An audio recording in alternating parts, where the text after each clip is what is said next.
You call yourself a man? You know you're a lying, low-life, motherfucking gambling degenerate prick. You know that's what you are? Well, hello you degenerate fucks, and welcome to the Degenerate Gambler. It's Thursday the 4th of April. I'm back from my holiday, and just back with another episode. This week, look, I haven't done stats. With being away, I haven't really had time to write down the stats like I normally do. There's a lot of games, obviously Friday and Monday in the Championship and EFL, Premier League on Saturday, and Premier League midweek. But so look, basically it'll be a short episode today. I'll just go through. I did have a few winners, and I'll talk slightly about trying to use a VPN while on holiday. But I'll get into the bets. So just before I went on holiday, I think, was it on the Thursday? Can't remember.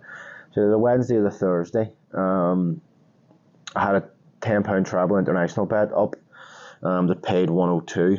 I'd been waiting on Ukraine. They were getting beat 1-0, and they ended up winning 2-1. So that was nice just before I went away. Then on Good Friday, I did a bet on Betfair, because that was one of the only bookmakers I got on. I'll get to that in a minute why. But I was waiting on, I think it was Ipswich on the late game. They won 1-0, so that was another 105. And over the weekend there, I had a couple of close bets. Most of them weren't the greatest, but I did have two super boosts up, one for 20 and one for 30. So in total, that's, sort of £257. In a week, in just over a week in winnings, which put my monthly winnings to about 183 quid. So, after having a shit month last month, Cheltenham helped that. Obviously, I had a decent Cheltenham, and then those two winners helped that. Those two over £100 winners. So, look, it puts me slightly up for the year. Again, I posted that the other day. I think it might be 400 quid up for the year, which, is not great. Considering some years I've won $2,000 or 1,800, I think it was last year. The only way I hit that number this year is if I get one of my outright bets up. And if you listen to, I think it was the last episode I did, or maybe the one before, I have one bet. I'm basically waiting on Middlesbrough to get into the playoffs. And I think that pays like 800 quid. The other one I have that's going well is the goal scorer one. That was the last episode. Eze had a fucking goal ruled out.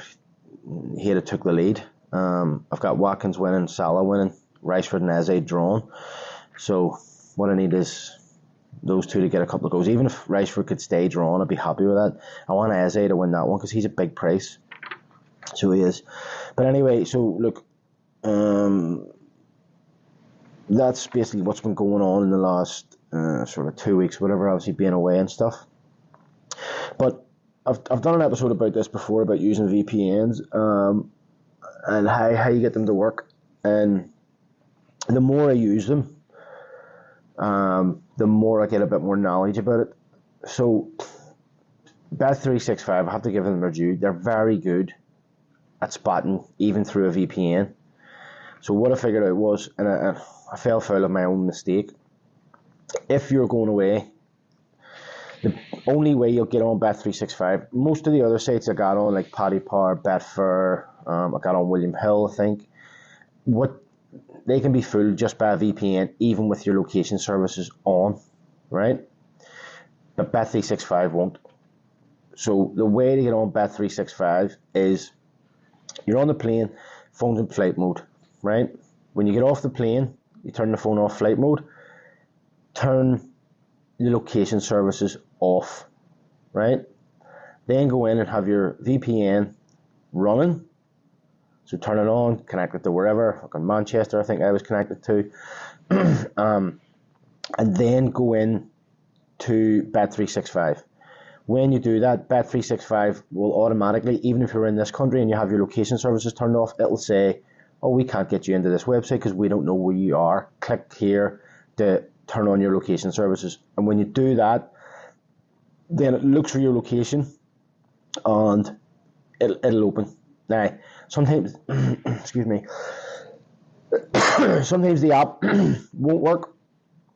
But if that doesn't work, again, go in, VPN still running, turn the location services off again, and go in through the website, even if it means deleting the app. You know, if you've tried to get in and it spots, then delete the app. You can always download it again. Go to the web page with location services turned off, and the same thing will come up, and that one should be okay to get around. But Bet365, I fucked up in that I run the VPN, and I had the location services on, and it just would not load. And then I went into the website, and it came up, you're banned because you're in a banned area. Now I have a VPN running, and that shouldn't do that. But obviously, whatever way they do their location services or their website, it's probably the best. But I had no issue getting into any other ones, even with location services on. So the VPN was tricking Betfair, Paddy Power, whatever else, into thinking I was in Manchester. But Bet365, it has to be done that way. So like I said, so the steps are: phone's in flight mode, turn flight mode off, obviously, turn location services off, run your VPN, then go into Bet365. It'll ask you, turn on your location because we don't know where you are. When you turn it on, that should trick the website or the app into thinking you're in England, basically.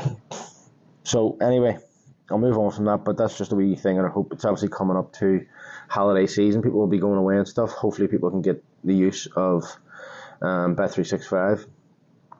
I was just lucky that none of the bets I had done, there wasn't much on anyway, but where 2-goal payout came back to haunt me type thing. Betfair has their thing of obviously 90 minutes.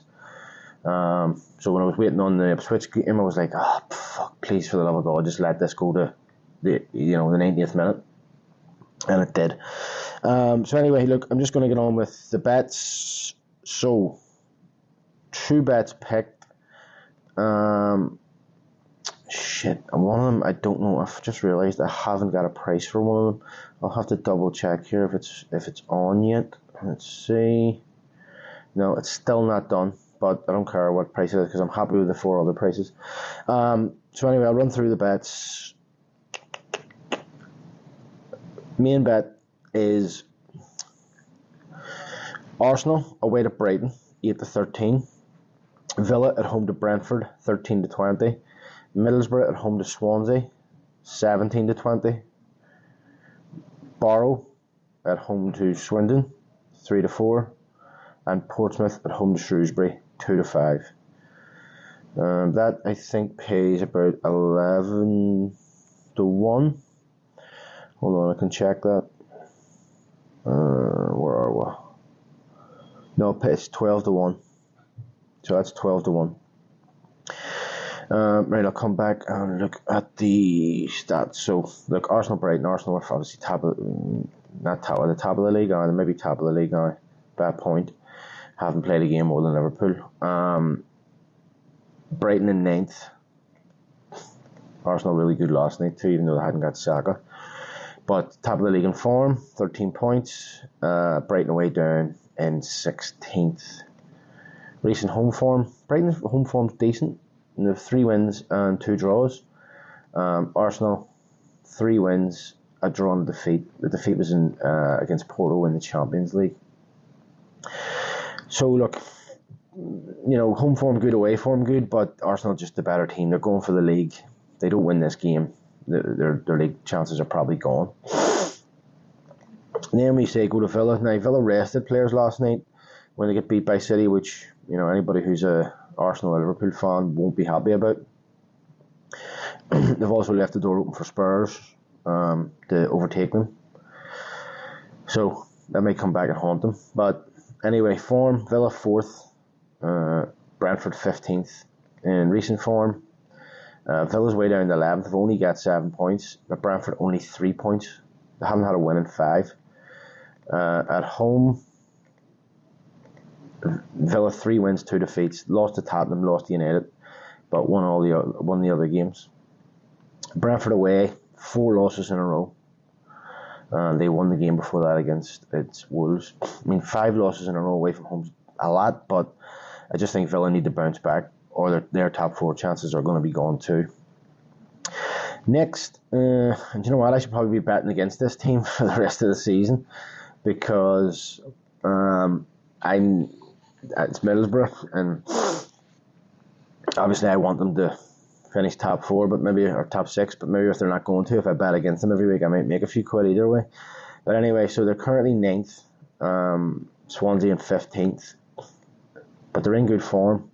They're 3rd, 11 points, undefeated in 5, and this is what's giving me hope with this outright bet, is there always is a team that just hits that bit of form at the end of the season and sneaks into the playoffs. Home and away, so in the last 3 they've 1 draw win, and they lost the 2 before that. Swansea, 5 games ago they won 2 in a row, then they've drew, lost, draw. So do you know what I mean? It's, again, my thinking here is I'm just hoping Middlesbrough sneak into the playoffs. And the team that they're going against, really, I mean, West Brom are there too, but it's really against Norwich. So Norwich are 6th with 64 points, Middlesbrough 9th with 58. So what's that, 6 points? You know, and Norwich play Ipswich at the weekend at their home. But even a draw there, if Middlesbrough win, you know, they go into 65, Middlesbrough going to 61. 4 points with 5 games left. That's doable. Now, there's obviously 2 teams above them, Coventry and Preston. Need them. It's not to do well either. But anyway, move on into League 2, and Barrow. Barrow stay at home to Swindon. Barrow currently 5th in the playoffs. Swindon down way down in 19th. Form, Barrow 6th. Swindon rock bottom, only 1 win and 4 defeats. Home and away, Barrow undefeated in 5, 4 wins and 1 draw. Swindon, no wins in 5, 3 defeats and 2 draws. So, pretty self-explanatory, that one. Lastly, league back up into League 1, and Portsmouth. And Portsmouth's form hasn't been great recently. I mean, they are top of the league by 5 points, but you know, they're not great at the minute. But they're playing Shrewsbury, who are way down in 17th. But in form, Portsmouth, look, they've got 11 points, undefeated in 5. But if I go into like the last, let's see here. So hang on, what have they got? 11 points. Shrewsbury decent as well, 8 points. Home and away, Middlesbrough undefeated in 5. They've won 4 in a row at home. Shrewsbury 2 wins away from home, 2 draws and a defeat. But again, Portsmouth just need to get some wins, a couple of wins, and the league's theirs. So the sale pays about 12 to 1, 10 on pays 134.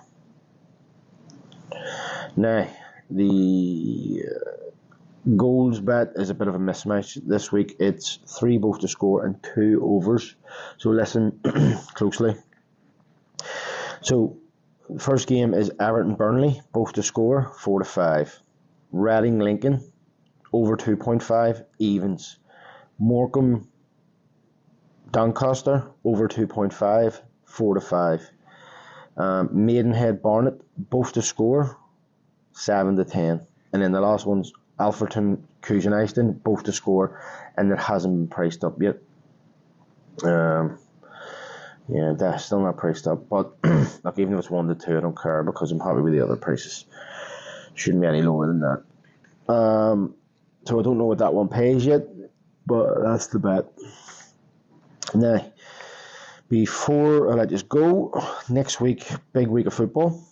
So on Tuesday night, and I don't know if this is full fixture list. I think it might be a full fixture list in the Championship over the 2 nights. The rest of them seem to just be games in hand. But anyway, Tuesday night has 6 Championship games.